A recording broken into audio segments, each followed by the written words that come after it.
O futebol e o jornalismo andam lado a lado e algo que é sagrado é a manchete esportiva. Afinal, o que um site vai destacar na sua capa depois de uma vitória ou vexame pode entrar pra história. Mas hoje a gente não vai buscar a emoção não, tá? A gente vai tentar mostrar quando as manchetes foram além. Quando saiu uma manchete que a galera bateu o olho e pensou, não é possível, os caras foram hackeados. Mas era verdade. Então a gente vai mostrar agora uma porrada de manchetes bizarríssimas do futebol pra vocês. E cara, esse vídeo aqui obviamente não leve a sério, é só pra dar risada, beleza? A gente começa com uma manchete bem normal e o nível vai caindo drasticamente a partir daqui, tá? Ficou o aviso. Mas ela também é bem icônica. Hernanes foi o mortal pra trás mais triste da minha vida. Bom, não parece fazer sentido, né? Mas esse caso aconteceu quando em 2015 o Hernanes, o profeta, que já tinha tido uma boa passagem pela Lazio, né?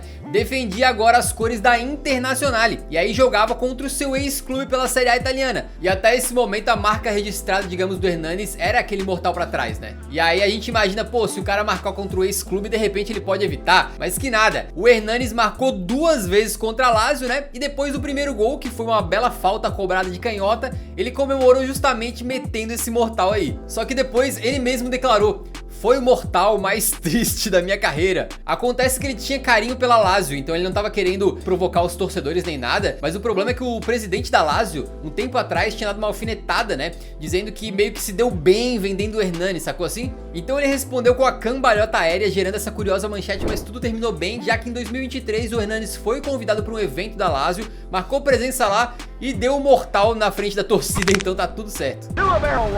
A gente continua na Itália, tá? E a próxima manchete continua doideira total, vamos lá. Torcedores da Roma bloqueiam o CT com 50 quilos de cenoura, chamando os jogadores de coelhos depois de resultados ruins. Tá, vamos por partes, tá? O que aconteceu foi o seguinte: em 2015, a Roma teve uma sequência em que eles foram estraçalhados tomando de 6-1 pro Barcelona na Champions. E depois na Série A italiana também eles perderam o jogo pra Atalanta. E aí a torcida resolveu protestar, né? Então eles enfileiraram 50 quilos de cenoura embaixo de uma faixa dizendo Buon appetito, conigli, que numa tradução literal significa tipo bom apetite, coelhos. Acontece que no italiano, você chamar de coelho pode ser uma forma de chamar alguém de covarde, né? Meio que igual a gente chama outra pessoa de burro, ou de mula, de jumento e tal. Coitado dos bichos, né? Mas é comum. Então a manchete faz mais sentido assim, né? Mas que foi um protesto criativo, foi.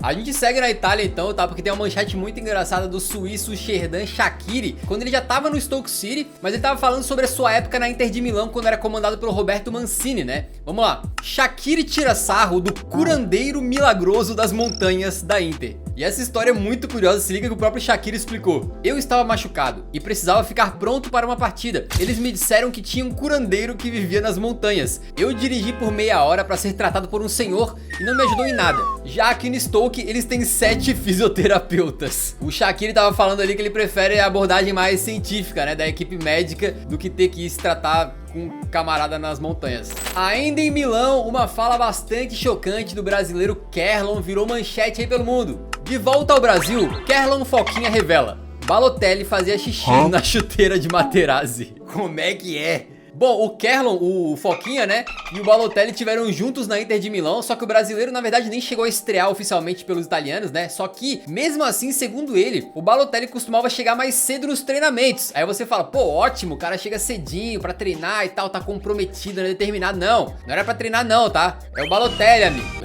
Ele chegava mais cedo para urinar nas chuteiras dos companheiros. Que nojo. Exatamente, segundo o Kerlon, ele não urinava só nas chuteiras aí dos colegas da idade dele, não. Ele ia e urinava nas chuteiras de todo mundo, até dos caras vencedores e mais experientes do elenco, tá? Por exemplo, segundo o Kerlon, o Balotelli urinou na chuteira do Júlio César, do Maicon e até do Materazzi. Então por isso diz a lenda que o Materazzi saiu na porrada com o Balotelli por causa disso aí, né? Não, o que eu achei mais engraçado na entrevista do Kerlon é que ele falou assim: era muito engraçado. Pô, era muito engraçado pra mim, que tô falando aqui à distância. Agora pra tu, cara, que tu foi treinar, a tua chuteira tava ensopada de mijo, pô. Tu achou engraçado? Eu ia ficar puto com o Balotelli, meu irmão. Bom, nojeiras à parte, né? Pra tu fazer xixi na chuteira de um cara que já tretou com o Zidane numa final de Copa, tem que ter coragem, né, irmão? Ainda na Itália, quando a gente pensa no Gattuso, daria pra ter um vídeo só de bizarrices desse cara, né? Mas quando ele era treinador do próprio Milan, ele falou uma outra frase engraçada que também virou manchete. Técnico do Milan, Gennaro Gattuso pede para o atacante Cutrone achar uma linda namorada e fazer amor.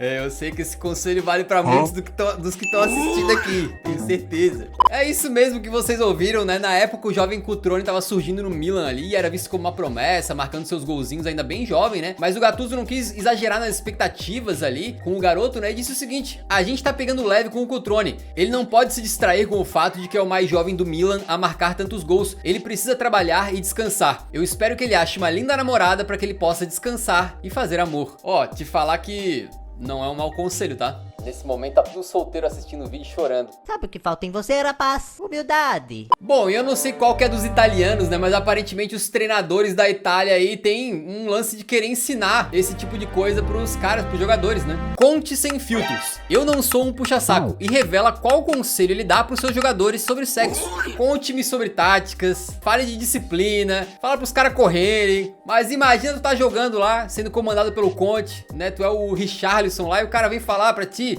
como é que tu deve ou não deve fazer um amorzinho? Bom, o sábio Conte então disse que dá o seguinte conselho para os seus jogadores, né? Durante uma competição, a relação não deve durar muito e você deve fazer o mínimo de esforço possível, ficando por baixo da sua parceira. Tá errado, Conte? Tem que descansar antes da partida mesmo. Como é, amigo? Ainda na Itália, a gente tem uma manchete que envolve Dybala e geopolítica, se liga. Senador italiano pensa que Paulo Dybala pode ser útil para resolver a crise na Coreia do Norte. É exatamente isso, né? Aparentemente o líder máximo da Coreia do Norte lá, o Kim Jong-un, gosta de esportes. E aí esse senador italiano achou que ele poderia usar o Dybala pra criar uma relação entre os países, tá? Esse senador chegou a falar: eu quero levar Dybala pra Coreia do Norte. Pô, cara, será que o Dybala vai querer mesmo, amigo? Acho que não, hein? Tenho essa impressão. Bom, tudo que a gente falou até agora é bizarro, mas a gente tá pegando leve. Agora chegou o momento de você tirar as crianças da sala, porque os próximos casos aqui são bizarros, mas eles envolvem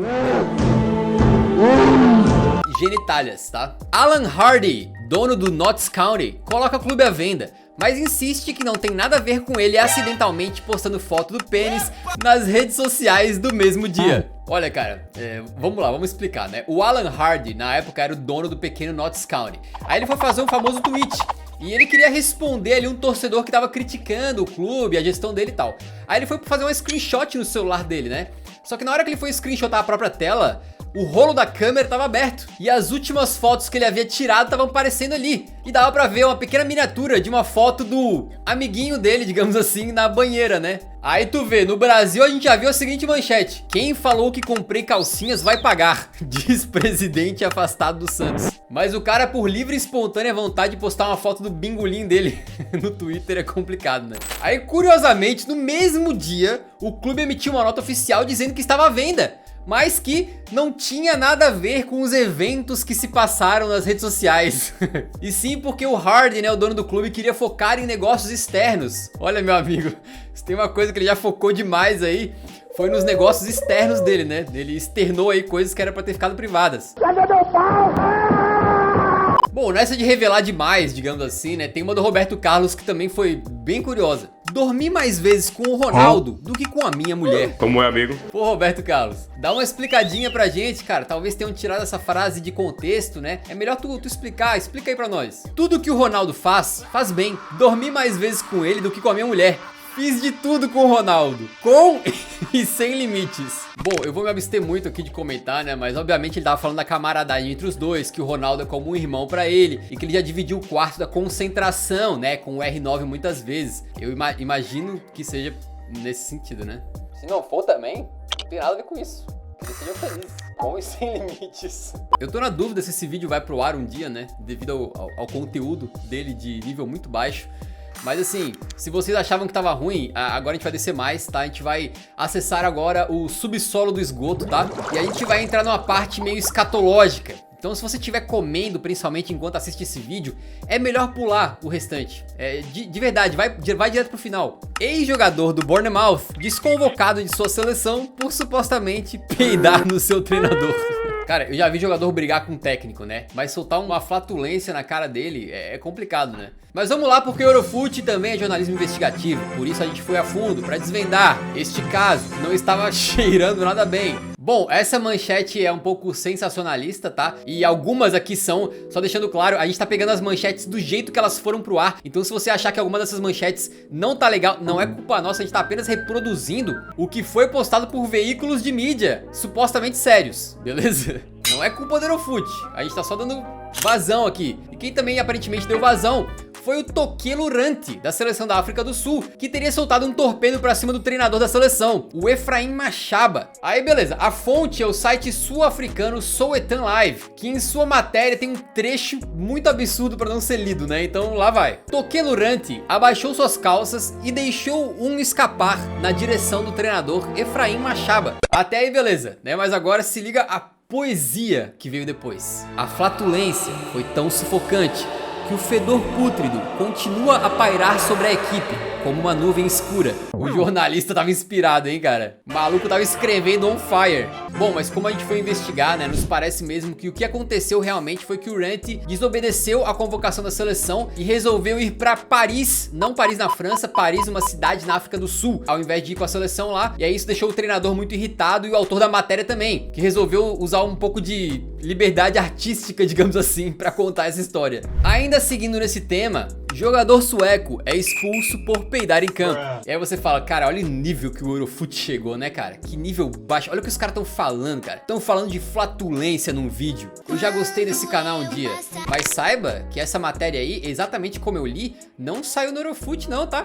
Não saiu em nenhum tabloide, não foi no The Sun. Essa matéria simplesmente está no site da BBC, amigo. E o pior, antes de eu explicar mais sobre esse belo caso, dá uma olhada na imagem que a própria BBC usou pra ilustrar essa matéria. Agora eu confesso que eu me sinto menos pior, né? Se a gigante BBC pode chegar nesse baixo nível de vez em quando, o Eurofut também pode. Bom, essa expulsão aconteceu com um jogador do Pershagen SK da Suécia, quando num jogo ele deixou escapar uma flatulência, o árbitro não gostou, chamou isso de conduta antidesportiva.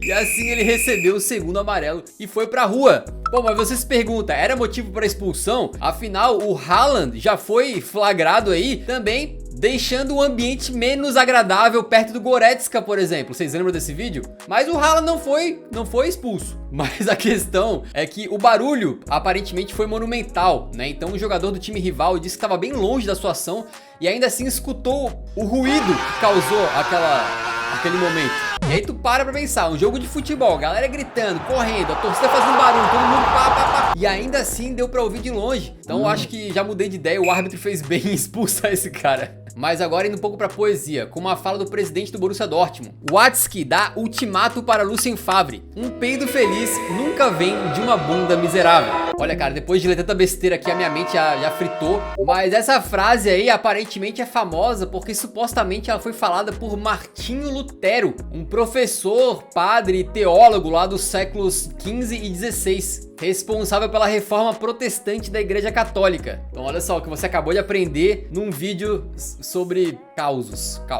O cara tava ouvindo sobre flatulência, do nada aprenderam sobre a Igreja Católica, pega essa. Bom, esse é o momento que dá pra voltar a assistir, né, caso você tenha pulado a parte escatológica. E vamos falar de coisa boa, vamos falar de um suquinho de laranja. Aubameyang culpa suco de laranja amaldiçoado por Gabão não se classificar pra Copa. Pois é, teve esse momento em que Gabão jogou contra Marrocos, né, e perdeu, e aí isso resultou no país não indo jogar a Copa de 2018 na Rússia. Aí o Alba tava pé da vida porque, segundo ele, o time inteiro tava com dor de barriga, e a culpa teria sido de um suco de laranja que ou teria sido adulterado, ou, sei lá, tava podre, né, vai saber. Agora a gente finalmente volta a ter um pouquinho de seriedade numa frase aqui que, cara, não é nem muito bizarra, mas é lendária. Eles não vão ganhar de 8-0. Que pergunta estúpida! Insiste Advocat antes da Suécia vencer por 8-0 e acabar com as esperanças da Holanda se classificar para a Copa. A história é a seguinte, tá? A Suécia estava na frente da Holanda no grupo das eliminatórias para a Copa. Só que a Holanda ainda sonhava com uma vaguinha, já que o último jogo seria contra a própria Suécia. E para tirar o saldo de gols bastava um 3-0, né? Só um 3-0, digamos. Só que antes desse confronto direto tinha outra partida, né? E aí um repórter perguntou pro Dick Advocat, que era o técnico da Holanda, mas e se a Suécia vencer Luxemburgo por 8-0? E adivinha, o Advocat, no alto da sua simpatia, disse que a pergunta era estúpida, que isso nunca aconteceria. Aí a Suécia foi lá e venceu Luxemburgo exatamente por 8-0. o saldo de gols dos suecos foi pra lua, né? E eventualmente a Holanda acabou vencendo a Suécia no confronto direto, mas não tirou saldo. Então não se classificou pra aquela Copa do Mundo de 2018. Já dizia o poeta, o cagueta paga pela sua boca. E se a gente falou de coisas nojentas, chegou o momento de falar de higiene. O segredo da invencibilidade do Wolfsburg: escovar os dentes depois das partidas. Antes que você pense em qualquer coisa, essa não foi uma mensagem que um dentista falou pra um monte de criança pra enganar elas a escovarem os dentes não, tá? E sim algo que o treinador do Wolfsburg em 2017, um senhor chamado Martin Schmidt, realmente acreditou. Basicamente o Wolfsburg vinha de 4 partidas sem perder, e aí ele disse que o truque era escovar os dentes depois dos jogos, porque segundo ele, se você está exausto, acaba tendo uma reação ácida. O ácido vai para o sangue, o que pode influenciar na recuperação. Meu amigo, eu não sou especialista, mas onde é que o cara tirou um negócio desse, cara? Pior que assim, né? Ele foi lá e começou bem no clube, estendeu essa invencibilidade pra 9 jogos, mas aí no começo do ano seguinte ele perdeu 3 seguidas e meio que pediu demissão do nada. Vai entender, né? O conselho de escovar os dentes é ótimo, tá? Escovem os dentes. Não força demais a escova, tá? Sem aplicar tanta força, mas eu fico pensando, pô, se os caras conseguiram 9 jogos de invencibilidade só escovando, imagina se eles passassem fio dental também. Pô, fio dental, escovação e enxaguante bucal. Era pra ganhar a Bundesliga invicto, amigo. Estamos chegando no final numa que, cara, parece que criaram um site assim de gerar matéria aleatória e publicaram, né? Mas vamos lá. Tino Asprilla ensina cavalo a jogar futebol enquanto vestido com fantasia de dinossauro. É isso? É exatamente o que tá escrito. O ex-jogador Asprilla, que já passou por Newcastle, Palmeiras e Fluminense, soltou um vídeo onde ele está vestido de dinossauro em cima de um cavalo, coitado, enquanto o animal chuta uma bola gigante de futebol. O cara soltou essa do nada, meu irmão. Ele nem explicou. E daria pra gente ficar o dia inteiro falando de manchetes bizarras aqui, né? Mas a gente termina com uma matéria que foi escrita pelo próprio jogador que falou ela. Então não dá nem pra colocar a culpa no tabloide, no jornalista, nem nada. Beleza? É o próprio camarada. E aí a Touré, por que as bundas são tão importantes no futebol? É isso mesmo, meus amigos. Nosso mano Yaya Touré, lendário meio-campista, escreveu todo um artigo explicando a importância que a bunda, né, o bumbum tem no fute. A ideia dele é que justamente usar a bunda para proteger a bola do adversário é uma bela estratégia. Seja para segurar a bola no meio campo ou para fazer aquele famoso pivô, virando a bunda ali pro inimigo, ele impede que o cara chegue na bola, como o Lukaku faz muito bem. E ele cita o Lukaku na matéria. Isso aí até lembrou de uma declaração do treinador Roberto Martinez, que na época comandava a Bélgica, e disse o seguinte sobre o Hazard: sua bunda é seu centro de gravidade. É complicado, né? Se sou eu dizendo que é importante o cara malhar a bunda, né, ter um bundão forte, aí vocês vão tirar sarro. Mas aí quando é o Yaya Touré, o Roberto Martinez, aí tudo bem. Rapaziada, vamos parar por aqui, que esse vídeo já foi muito longe, né? Acho que é o vídeo mais baixo nível da história do Eurofute. Mas eu espero que isso tenha divertido vocês, né? Se divertiu, pô, deixa nos comentários qual que você achou mais engraçada. E também, pô, a gente quer saber se vocês curtem conteúdo assim um pouquinho mais de palhaçada, né? Bom, já deu, né? Passamos todos os limites hoje, mas enfim. Deixa o like se você deu uma risadinha pelo menos, tranquilo, que isso ajuda muito a divulgar nosso trabalho pra mais gente. Ajuda esse vídeo de qualidade duvidosa chegar em mais gente. Será que isso é bom? Muito obrigado por assistir, nos vemos no próximo, então um grande abraço. Falou!